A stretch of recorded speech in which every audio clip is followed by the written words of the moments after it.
guys, I'm Joe. And I'm Viv. And this is part 2 of answering unanswered questions. If you haven't seen the part 1, go see it now. We will link it down below. And let's just get straight into it for people who already watched part 1. Next question is, how did Ivy get diagnosed? What were the signs of the condition?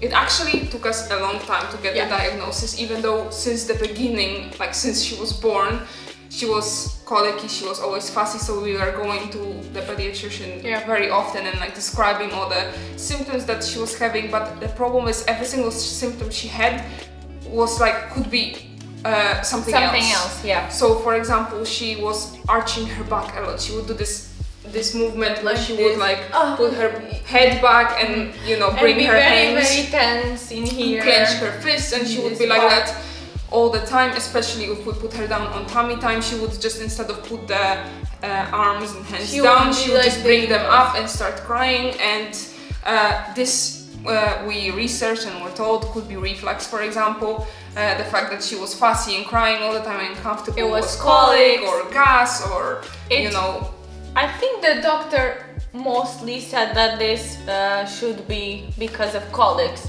Some, intestinal tension, but nothing to worry about. Another symptom that's very usual, she really hated being changed and dressed, because when you have the condition, the increased muscle tension called hypertonia, your muscles are very stiff. It can be in various parts of the body, but for her it was in the arms. So every time we had to straighten out her arm, she would cry so much and she really hated it. Or whenever she straightened her arm out to like grab something, like she would be super uncomfortable, and you could see that. So that was another very clear symptom. And even today she doesn't like when we touch her arms, like we touch them and we dress her and everything, and she doesn't like cry. I mean, sometimes she does, but usually she doesn't cry so much anymore. But she doesn't really like when we touch her upper part. She hated the stroller, she hated the car seat. We couldn't put her down to sleep ever. Like even in the night, we weren't even like co-sleeping, but she was sleeping on top of us. Like you couldn't lay her down at all. And that's apparently also very usual symptoms for babies with this condition, that they will only be held in like this one specific position, and when you move them, they absolutely hate it. So that's another thing. But one of those biggest things is that she arched her head with her back and like pulled her head back, which was like a way she learned how to stabilize her body, and then learned to sit wrong. Also, she rolled pretty much, didn't even had, I think wasn't even 3 months old. She was 2 months, 2 months, almost 3, but not even 3, and she rolled. And like she rolled and cried, and we were like, we're not getting, do you want to roll? Like it didn't look like she wanted to do it. We thought it was too early, but we thought, okay, then she rolled, maybe she just likes to move around. And nobody actually told us that that's not normal, even the pediatrician, when we told her she was like, it's early, she already rolled, and she was like, oh, it's early, but okay. Turns out that's not really normal at all. And only, most kids, most babies with this condition, they do roll very early, and it's not because they do roll, they want to roll, it's because they arch her back, and they just fall and like kind of naturally roll. And she did learn how to do it, but it's not because they want to. And it was hard, and it says that it's very hard. We have a friend that is like a doctor, and she said that it's very hard to diagnose this for first-time parents, because like you don't know how babies should. You don't have any comparison. You don't have comparisons, and they are like such little things that all can be a sign of something else. All can be like, she just can, and people would say to us, oh, she's really fussy, she's really crying, she's a fussy baby. And the diagnosis of pediatrician was babies cry. Babies cry and they have colics and you have to wait and to see this and that. Better we try different formula, try swaddling, they just kind of, people just brush it off that she's like fussy and she, you know, and turns out she wasn't. She's actually a very happy baby. She just doesn't like to be uncomfortable. Like anyone. Like anyone. And you know, we're glad that we found it, and it was thanks for our nanny. Who it was diagnosed by was, I think, a question. It was diagnosed by a neurologist, and the interesting part is that we went there for different reasons. Yeah, different reasons. That was caused by the same thing, because both distension, and we went there because her head was asymmetrical and she also had a small asymmetry in the liquid in her brain. That is just aesthetic, it seems, so it's not a cause of concern, but it was all caused by the birth mechanics and like a short lack of oxygen she probably experienced during the birth, during labor. Likely, we never know, yeah, but like this is it was probably from the birth. Assume, so this is why we went to the neurologist, because of this asymmetry of her head, and he performed this like weird motor skill test where he would like hold her up by the legs, by the head. Literally he was like flipping her with the leg and the arm and this and that, and it was like very short. It was not even 5 minutes. It was very short test. Just was flipping her around, and then by the end of it, he said, she has a tension in her upper body. And a little bit in testing her belly. for the resistance she was putting with different parts of her body in like different positions. So this is how it was diagnosed. It's as I read online, the best source of information, of course. It's always diagnosed by neurologists because it is a neurological problem. So you know, if you are suspecting that your baby is experiencing something like that, maybe it's worth you know, paying a visit to a neurologist or a physiotherapist. And actually, our physiotherapist, she does say that a lot of kids have this condition. It's not uncommon at all. Actually, it's very common. But you know, people don't know that, you know, kids have this. They don't know, they don't have the knowledge or information, and it's often not diagnosed by doctors. So you don't know that they have that, and only when you go to physiotherapy, or here I think it's quite common to go to physiotherapy, right? So for babies we went earlier. Yeah, honestly, I wish we went if you're earlier. a first-time parent or a second-time parent or any, just go to a physiotherapist. Not only because they might have attention, but the physiotherapist can tell you how to best handle the baby, how to hold them, how to change them in the position that is the best for their development. For babies. And we were like holding her wrong, we were changing her wrong. Like we were obviously showed by midwives and we were showed in hospital, but you know, physiotherapists are best equipped and trained to like show you what is the best for them in each stage of their development, and like what type of positions to carry them in, what products to use for carrying and stuff. And it was so helpful for us because, and we saw a huge improvement.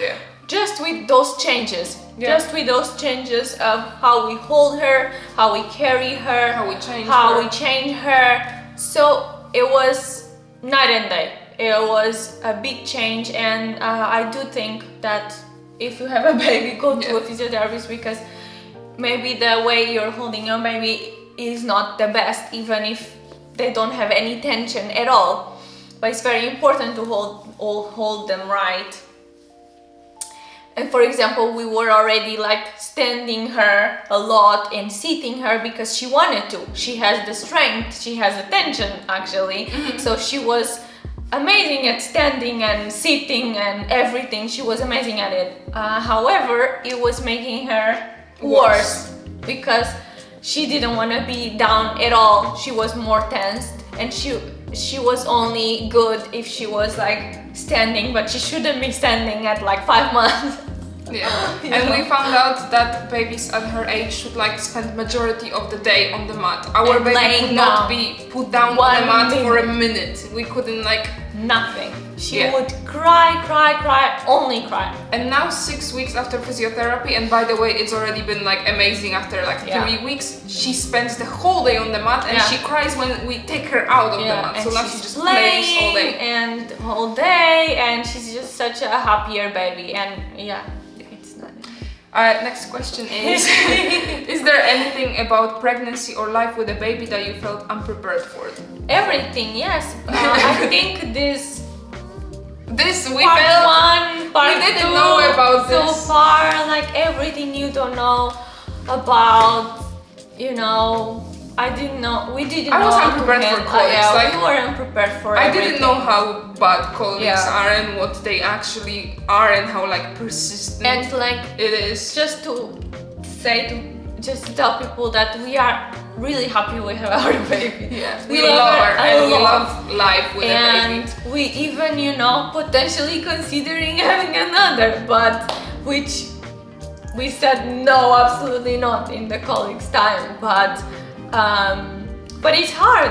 The colics time is very hard, and if your baby has some condition like our baby has, it is hard. It's very hard. I think the big one is and you're not sleep deprivation. Yeah, sleep. Like you can't really prepare for that, but you know, when I read about how often do babies eat, for example, and it says on the internet that around every 3 hours. So in my head, okay, we sleep for 3 hours, then she eats, then we sleep for 3 hours, then she eats, then we sleep for 3 hours. And like when V was pumping, for example, she was doing this power pumps all the time because she had a lower supply, so she had to do the power pumping. It took an hour, and she had to do that every 3 hours, which meant like an hour of pumping, 2 hours break, hour of pumping, 2 hours break. And then also like feeding baby and putting her back to sleep when she's colicky takes so much time that we would actually have maybe like hour chunks of sleep in and between. She was in the beginning underweight because she lost the weight because I had the low milk supply. And so we were like super cautious about not going over what was it, 2 hours without eating. Yeah. So we literally, it felt like we never slept.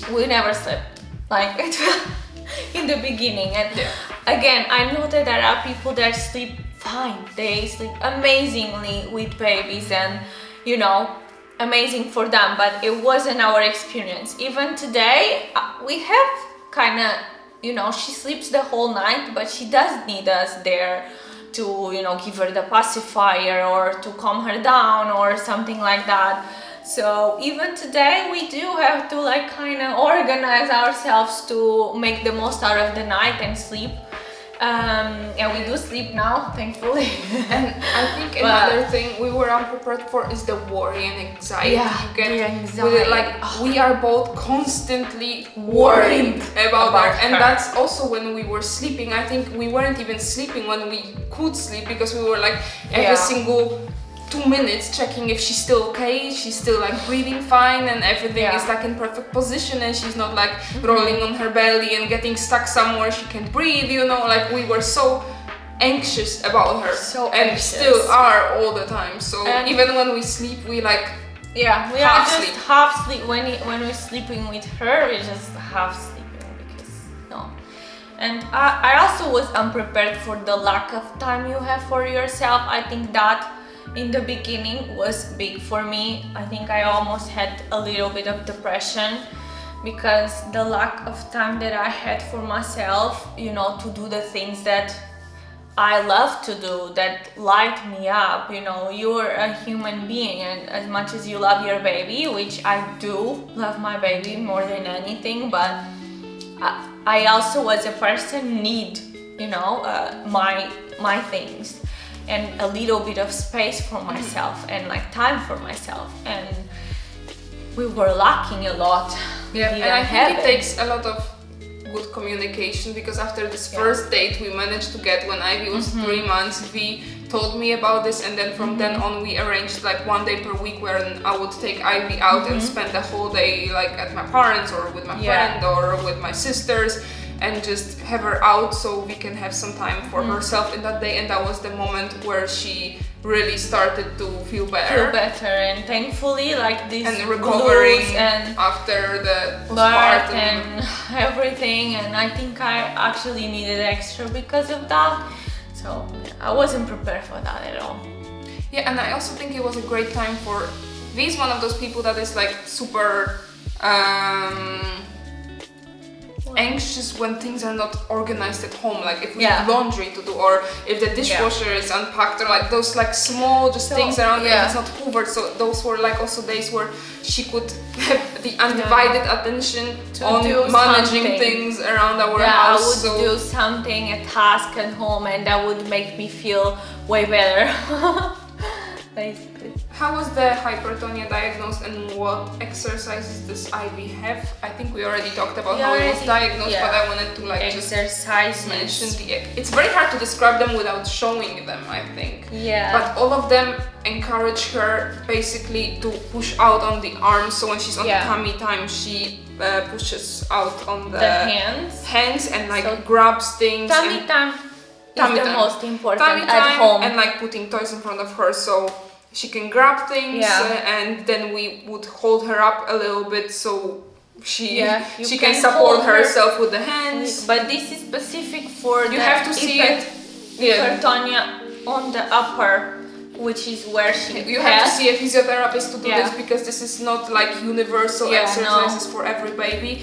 And our physiotherapist also does this with Ivy herself, and she like, for example, she does way more stuff. Practices on the ball or like sitting with her when she puts the arms down or on like the on like this gym ball where she puts them like this. She stretches them out. She's very good at this. For us, for parents, the most important thing for her case, and I guess for most babies, is encouraging the tummy time. The being on the mat, on the floor, rolling them side to side is very important. Encouraging the rolling, because I think the rolling does like release some tension. So we are to do that.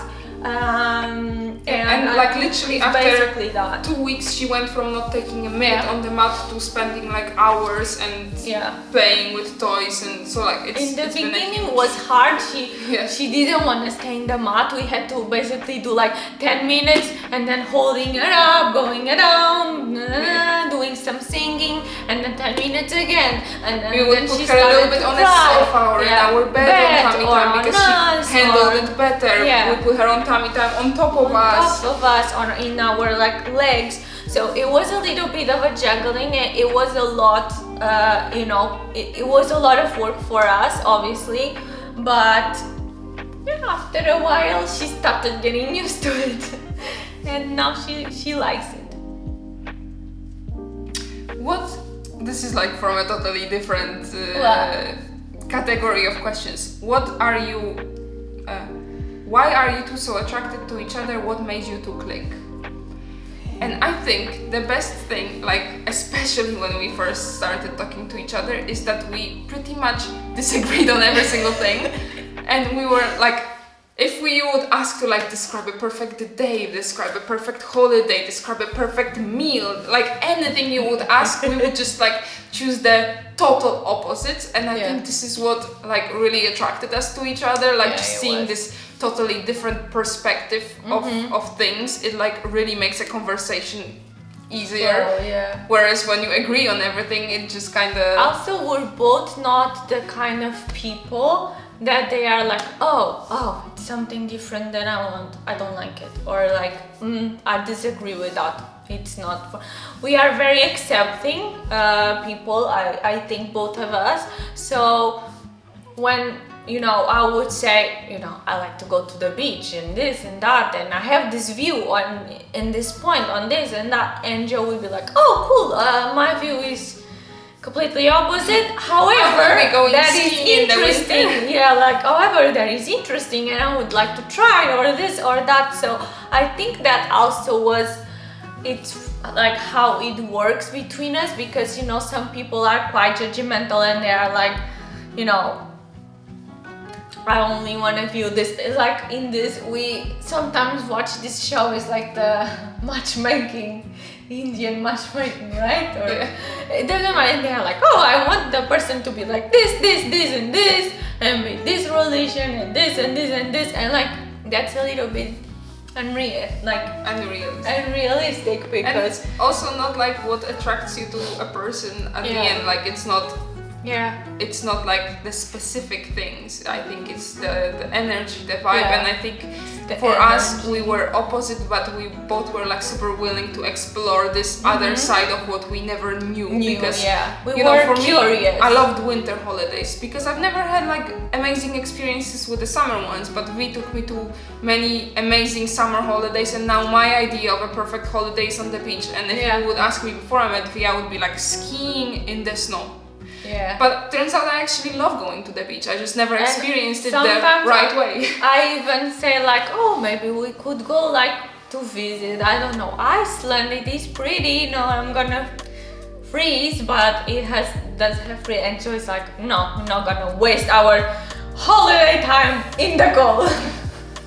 So it does change. Like, and I also, I live in Poland, so that's we did adjust to each other, and it really attracted me that Joe was different than I am. I really like different things and different people and weird, and she was a bit weird and different and all thinking a lot about numbers and this, and it's so cute, and she's beautiful. Those gorgeous eyes and these blue eyes. I also just think meeting people from like other countries, other cultures is very interesting. Like one thing that is very interesting for me is that I really like people with brown eyes, because in Poland majority of people don't have brown eyes. And we like people with blue eyes because in Portugal majority of people don't have blue eyes. True, and I was like, oh, Joe looks so exotic.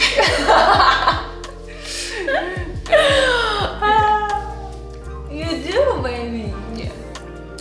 I love you. My exotic blue eyes like no one else in the world. But for me, it is. And you have like the perfect face.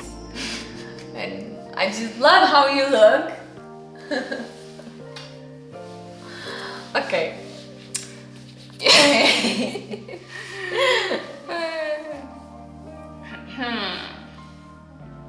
It's hard for gays in other countries. Please send us some love. We want to have a family like you legally. And first of all, sending all the love to all gays all around the world. All the gays. And we feel super privileged to be safe-ish in our own country, but our family, our marriage is not recognized legally so here we are either. not legal either. So if you want to have a legal family like ours, unfortunately we don't have a legal LGBT family. So but sending you all of the love, and we are very lucky for not living in places that it's actually illegal, a crime. There are death penalties still around the world, so we are, we feel privileged for that, but it's definitely far from being legally. It's not legal here as well. I guess it's a big fight. Do you want more children? Do you want more children? Wait, this is not all.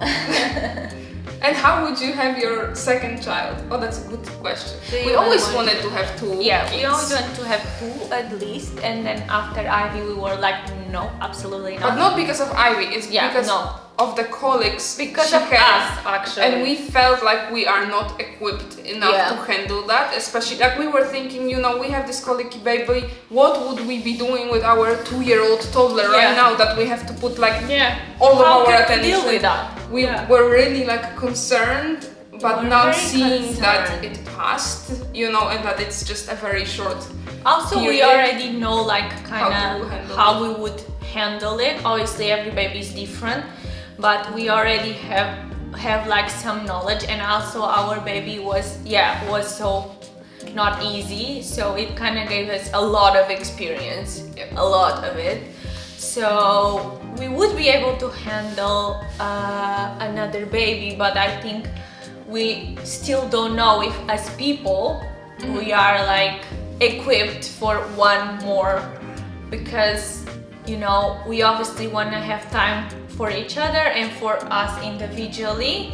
So I do think we do want to have seeing Ivy every single day like makes us really want to have another one. Like really she's want to. the cutest, most fulfilling thing in the world. So every single day we see her do something, we need another one. Because like she's so cute. It would be a waste not to have another. And now we will have all this knowledge and experience that is gonna go to waste. But we will have to be in a different situation financially for sure, and in our health, time that we have to do so. So for now we don't have any like plans, but we are definitely not saying no.